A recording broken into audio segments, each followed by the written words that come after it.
그러면 봅시다.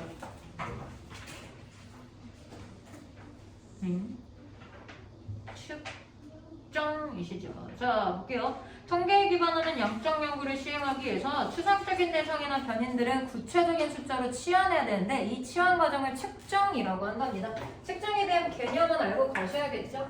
자, 측정이란 자, 추상적인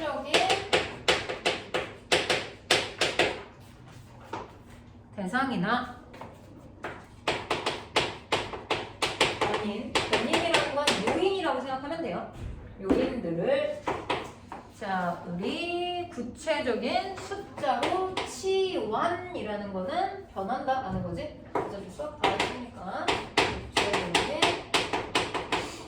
숫자로 바꾸는 거를 우리 측정이라고 얘기한대요. 크다, 작다라는 거를 몇 센치다 뭐 이렇게 바꾸는 거겠죠. 자, 측정 없이는 숫자로 표현되는 데이터를 수집할 수 없기 때문에 양적 연구를 시행할 때는 꼭 측정과 척도를 이해하셔야 된답니다. 자, 측정은 미터, 킬로미터, 명, 개, 번과 같은 척도를 통해 이루어지고 측정을 통해 얻고자 하는 것에 따라 척도 수준을 달리하게 된대요. 자, 척도 수준에는 명목 수준, 서열 수준, 등간 수준, 비율 수준이 있대요. 누가 뭐라 해도 뭐 하게끔 생겼어? 나누게끔 생겼죠? 자, 그래서 수를 4개로 나눌 겁니다. 선생님 알지? 나중에 표 그리는 거 따라하지 말고 나중에. 자, 명목 수준. 자, 첫 번째가 명목 수준이죠. 자, 그 다음 두 번째가 서열 수준. 등간 수준. 그 다음에 비율 수준이시죠. 그래서 이걸 다 채우진 않을 거예요. 왜냐하면 안 나와 있어, 내용들이. 그냥 나와 있는 거 가지고 비교할 수 있게끔 정리를 하셔라는 얘기고. 자, 대상들을 구분하는 것 외에는 어떤 의미도 갖지 않는데요. 자, 그래서 명목 수준은 대상을 구분하는 역할을 하시는 거예요. 자, 그 다음에 자, 척도 수준 가운데 가장 낮은 위계입니다. 가장 학급이란 얘기지. 가장 쉬운 단계. 자, 성별이나 종교를 항목으로 한대요. 그래서 성별이나 종교 같은 것들을 나눌 때 사용하는 게 명목 수준에 해당되겠죠. 자, 명목 수준에는 각 선택지는 등가성을 갖고 있는 특징이 있대요. 등가성이라는 거는 구분이 된다라는 뜻이야. 구분할 수 있다. 남자와 여자를 구분하잖아. 그치? 할아버지, 할머니 구분하지? 그 구분할 수 있는 걸 등가성이라고 하고요. 자, 서로 중복되지 않아야 된다라는 것을 상호 대타성이라고 한대요. 똑같은 내용이 나오지 않아야 된다. 그리고 자, 모든 대상을 포함해야 된다는 완전 포괄성이 있습니다. 완전 포괄성. 모든 대상을 포함합니다. 특징이죠. 자, 그 다음에 명목 수준의 선택지에는 성별, 종교 등에 해당하는 내용이 제시되기 때문에 응답자의 응답값은 산술적 가치, 수학으로서의 가치는 전혀 없으시대요. 산술적 가치는 없으며 대상의 구분만 있다. 대상을 구분하는 역할만 한다. 그래서 우리 총 하나, 둘, 셋, 넷, 5개의 특징으로 나눠질 수가 있겠죠. 근데 정보가 다 채워지진 않았기 때문에 빈칸으로 놔둬도 되지만 적어도 이 5개로 얘네를 다 구분할 수는 있으시면 되는 겁니다. 자, 그럼 갈게요. 자, 서열 수준은 상위 위계이다. 그래서 쭉 읽어봤더니 얘네는 점점 위계가 높아지는 거지. 그것만 체크해 두셨으면 되는 거고. 자, 대상들 간의 순서를 측정하는 수준을 말하는데 얘는 순서를 나타내는 애래요. 순서. 자, 순서를 나타내는 수준인데 각 선택지에 대한 응답자가 부여한 서열은 산술적 가치를 갖는데 그럼 얘는 산술적 가치가 있대요. 그럼 이때부터 구분점이 생겼지? 산술적 가치 없어? 있어. 그러면 내신형 문제였다라면 가는 나와 달리 나는 가와 가치가 가능한 질문인 거지. 자, 그 다음 볼게요. 사칙연산은 점수를 의미하는 것은 아니기 때문에 사칙연산은 불가능하고 사칙연산은 불가능하다. 더하기 빼기가 불가능하다는 겁니다. 자, 국어와 수학 중에 좋아하는 과목의 순위를 표시해주세요 라고 했을 때 국어를 1, 수학을 2로 표시한다고 할 때 이 응답자가 국어를 수학보다 선호한다는 것만을 판단할 수가 있다. 자, 그래서 얘가 찾는 거는 뭐야? 선호도. 뭘 더 선호하는지만 확인할 수가 있으신 거죠. 자, 그 다음에 서열 수준보다 상위에 있는 척도 수준은 등간 수준인데 등간 수준에서 각 선택지에 제시된 거 1, 2, 3, 4, 5, 1, 3, 5, 7, 9 등과 같이 자, 값의 간격이 동일하고요. 자, 그 다음에 등간 수준을 척도 수준으로 하는 항목에 대한 응답값은 산술적 가치가 있으시대요. 자, 산술적인 가치가 있으며 사칙 연산 중에 덧셈과 뺄셈을 할 수 있대요. 덧셈, 뺄셈이 이걸 가능하다. 그러면 나누기 곱하기는 불가능했다 라는 걸 알 수 있겠죠. 자, 어떤 대상의 속성을 측정하기 위한 등간 수준의 항목에는 응답값이 3인 경우와 비교했을 때 응답값이 9인 경우에 해당 속성이 3배 가졌다고 말할 수 없다. 연구자는 선택지를 1, 3, 5, 7, 9로 제시할 수도 있고 3, 6, 9, 12, 15로 제시할 수도 있대요. 무슨 얘기냐면 이게 1, 3, 5, 7, 9가 되잖아. 그리고 3, 5, 7, 9, 12로 될 수가 있다는 거야. 그럼 얘는 3에 요 1번과 2번으로 썼을 때 요 3은 밑에 있는 5에 해당되는 거잖아. 그치? 그리고 5, 7, 9 할 때 얘는 9는 12에 해당되는 거잖아. 그럼 얘가 3이면 얘도 3배 돼야 되는 거지? 근데 얘는 뭐 한 거야? 3이라고 부를 뿐인 거야. 그러니까 3배라고 얘기할 수가 없지. 얘는 뭐가 아니니까? 구체적인 숫자가 아니니까. 그러면 우리 이번 문제 바로 끝내실 수 있었겠죠. 다른 것들은 선생님이 읽어주는 것 뿐인데 2번 같은 경우는 밑줄 쳐져 있는 애잖아. 이것 보고 추론하라는 거는 무조건 바로 읽고 푸셨어야 되죠. 그래서 정답 몇 번인 거야? 4번이 되시는 거겠지. 그래서 2번의 정답은 4번이셨던 겁니다. 자, 그래서 우리 다시 돌아오시면 자, 척도 수준 가운데 가장 높은 위기에 있는 것은 비율 수준인데 비율 수준에서는 응답값을 가지고 사칙 연산의 덧셈, 뺄셈, 곱셈과 나눗셈이 가능하대요. 자, 얘는 사칙 연산이 가능하대요. 사칙 연산이 가능하다는 건 얘 뭐가 가능하다는 거야? 산술적인 가치를 갖고 있다라는 거와 똑같은 말이시죠. 바꿔서 생각하실 수 있으시면 되는 거고. 자, 그 다음에 얘가 뭐라고 얘기했냐면 비율 수준은 직접적으로 관찰할 수 있는 물리적 사건이나 현상을 추측할 때, 추론할 때 가능하대요. 물리적 사건이나 현상을 관찰할 때 쓰는 수준을 의미하는 거고 그렇기 때문에 나타나는 애들은 속도, 길이, 면적 같은 걸 나타낼 때 비율 수준으로 사용한답니다. 자, 그리고 특징은 절대 0점을 갖고 있대요. 자, 절대 0점을 갖는 걸 특징으로 한답니다. 사실 이걸 가지고 문제가 전부 나오진 않았어요. 근데 선생님 계속 얘기하는 건 정리를 할 수 있어야지 내신형 문제를 풀겠지? 그리고 요 정리하는 과정들을 너네가 먼저 계속해서 연습을 하셔야지만 나중에 정보가 겁나 많을 때 그동안 연습하면서 아, 이 지문에 이거는 문제 쓰는구나 안 쓰는구가 눈에 보이고 그러면 이제 수능 볼 때는 필요 없는 지문은 니네가 뭐 할 수 있어? 읽고 넘어갈 수 있게 되는 거야.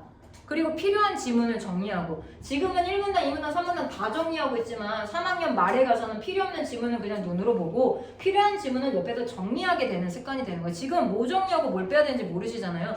그치? 그 과정이 있으셔야지 정보량이 겁나 많이 나올 때 당황하지 않고 문제 풀 수 있어요. 자, 그 다음 볼게요. 자, 수치화되지 않는 것 중에 하나가 의사소통인데 의사소통과 같은 사회심리학적 현상을 연구하는 분야도 똑같이 양적 연구가 이루어진대요. 의사소통 분야에서 측정에 대상한 언어의 민감성, 대중매체의 친숙도, 의사소통 능력, 자아효능감, 공격성 등과 같이 추상적인 개념이 대부분이래요. 자, 의사소통을 또한 추상적인 개념이래요. 자, 그러면 얘나 똑같죠? 추상적인 대상을 상대로 하는 건 막 똑같으니까. 자, 이 추상적인 개념들을 자, 어떻게 해야 되냐면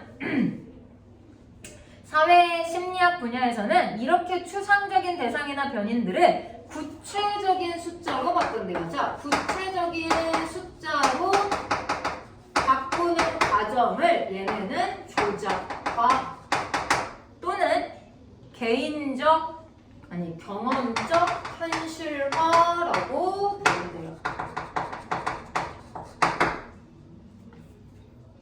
자, 똑같이 추상적인 개념을 구체적인 숫자로 바꿨죠. 추상적인 개념을 구체적인 숫자로 바꿨으니까 이것도 뭐에 해당돼? 측정에 해당된다는 얘기지. 그래서 또 다른 측정을 얘기하고 있는 것 뿐입니다. 자, 그러면서 뭐라고 얘기하느냐. 그런데 연구자가 어떤 대상에 대해 다양한 조작화를 할 수 있으며 어떤 방법을 선택하느냐에 따라 결과가 달라지기 때문에 연구자는 기존의 조사를 통해 적절한 것으로 인정된 조작화 방법을 사용하거나 객관성을 인정받을 수 있는 조작화 방법을 새롭게 마련해야 된대요. 마련한다라는 건 뭐 하는 거야? 생각해내는 거지. 자, 그래서 6번 문제 고안이 정답이 되겠죠. 1번입니다. 구성이라는 건 틀을 마련한 뜻이야. 틀. 자, 도입이라는 건 이미 정해진 걸 갖고 오는 거지. 수립은 계획을 말하는 겁니다. 준수는 지키는 거였죠. 그래서 1번이 정답이 되셨어야 돼요. 자, 그래서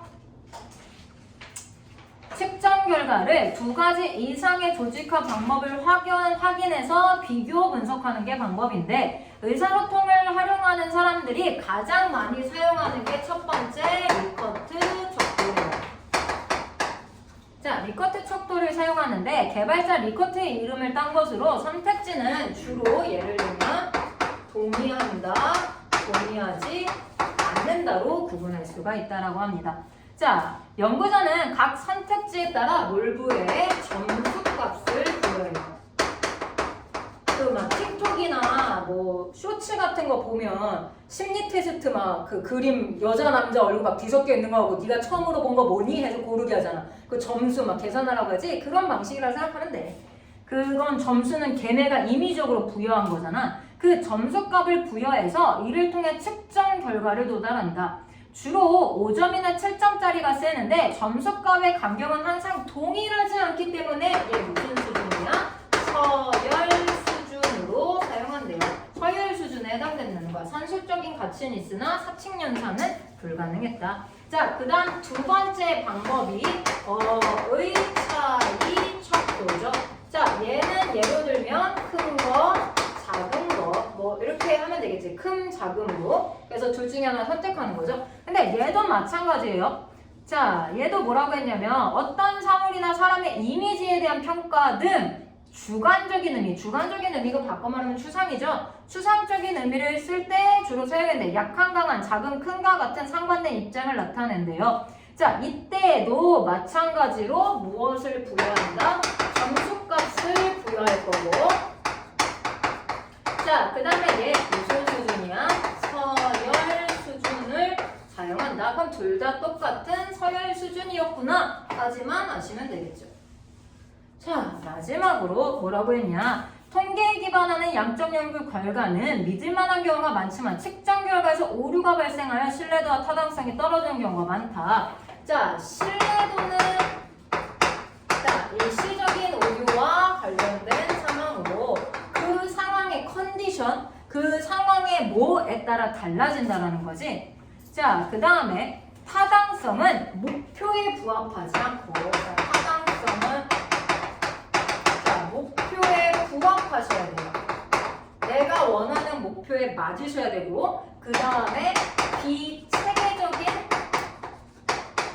계획일 경우에는 우리 타당성에 어긋난다 라고 보실 수 있다 라고 얘기했습니다.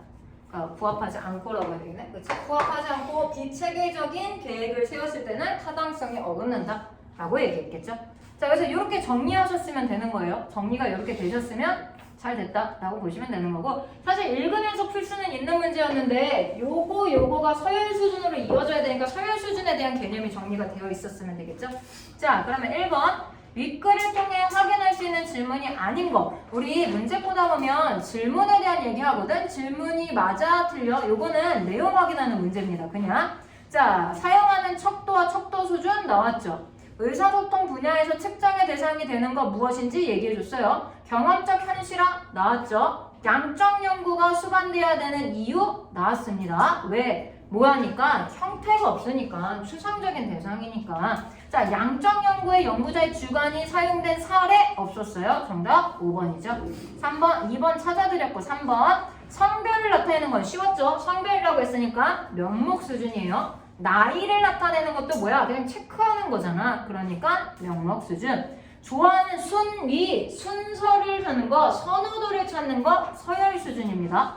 자, 그 다음에 4번 보면 표가 1, 2, 3, 4, 1, 2, 3, 4 간격이 동일하시죠. 그러니까 얘는 무슨 수준이야? 등간 수준이었겠지. 자, 5번은 무슨 수준이 아니라 얘는 뭐야? 옳다, 옳지 않다, 동의한다, 동의하지 않는다니까 리커트 척도인데 리커트 척도는 무슨 수준입니까? 서열 수준이었던 거죠. 그래서 얘는 구분하는 게 서열 수준, 다 수준으로 바꿔낼 수가 있는 거예요. 자, 그랬을 때 1번에 설문지의 1번의 각 선택지는 명목 수준이었으니까 등가성과 상호 베타성 포함하겠죠. 자, 그 다음에 2번의 응답지는 명목 수준이었죠. 자, 그러니까 맞겠지. 나이였으니까. 3번에 대한 어떤 응답자가 휴대전화를 1, PC를 2라고 선택했다 하더라도 2배 사용했다라고 볼 수는 없겠지. 왜? 사칭연산 불가능하니까. 자, 그 다음에 설문지 4번에 대한 응답자 전체 응답값을 모두 합한 값이 휴대전화보다 크다 하면